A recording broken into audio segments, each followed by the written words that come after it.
mob of red hinds and spikers here in the gully below us. One of them is a cull because he's broken the pedicle out of his head. His spike is hanging down the side. Get up to this tree.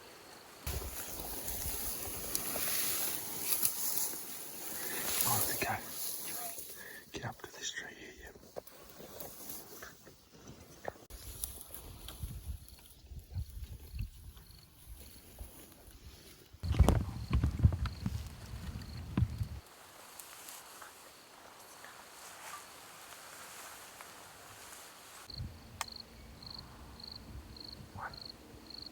Take the shot. Try and head shoot him.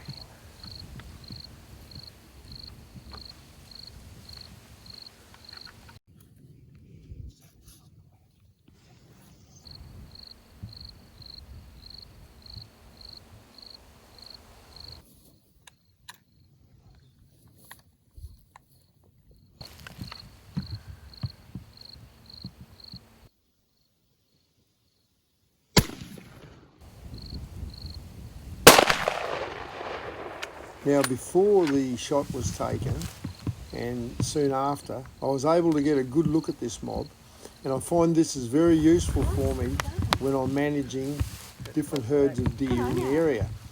You can quickly take a bit of footage, look at it later on, and ascertain what actually is in each herd.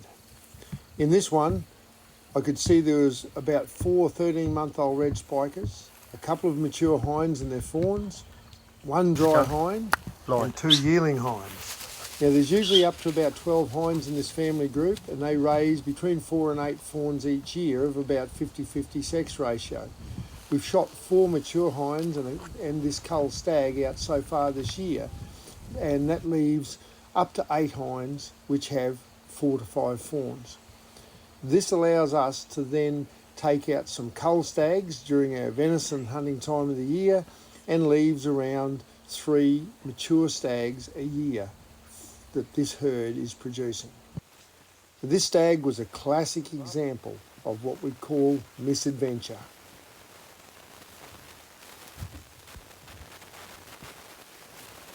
I've taken quite a few stags over the years with hunters that have had that same thing, and they've gone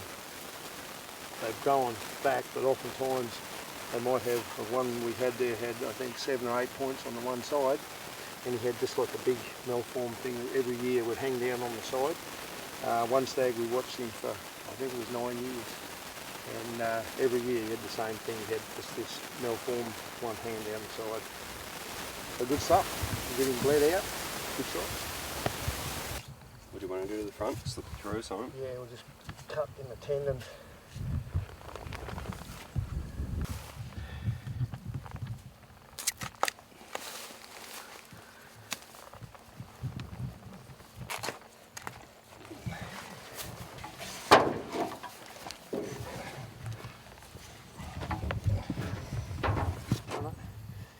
Do it, take him off.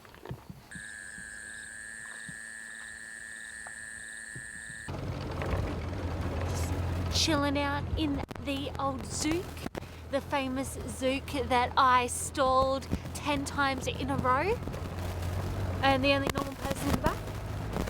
Yes. Ooh. I just saw red. I saw red too. Now the condition that was affecting that spiker that Ben just shot is not uncommon up here in Queensland. We see it a heck of a lot, especially in dry times, because the animals are pushing into places where they normally wouldn't go to get food, and I've seen it quite often where they're actually hung up and they're dead, where they get in a position they can't get out of. But I think sometimes they just break one pedicle out of the head and that lets them escape.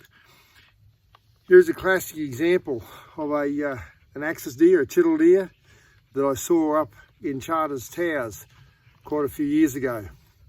I saw this guy when he was on the hoof, when he was running, looking actually quite healthy, quite fat, but soon after the dingoes run him down out on a flat and killed him. Now this stag, when you have a close look at him, he's had a broken pedicle. It's been broken pretty much right out of his head, and he's regrown. You can see the break, the piece of broken bone sticking up here, which is actually the piece that's come out of his head, and basically is re-healed. That's the coronet there. That's his original pedicle. So it's broken out, it's re-healed and re-healed. He's ended up with this massive great bone formation, and he's grown another antler here. So that's an actual 3-antlered stag.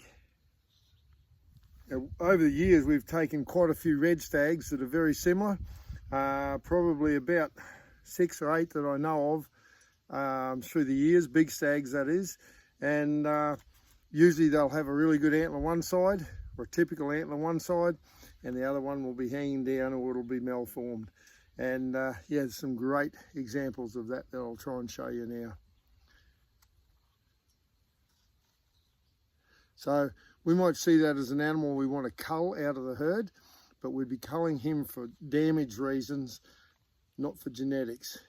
Even though he's probably not the biggest chittle that you'd see or axis, he might have been affected as well by that, because the amount of bone that he'd be trying to regrow here maybe had an effect on the other side. But I'd say this has happened to this stag over a number of years, and yeah, incredible trauma that he's been able to get over.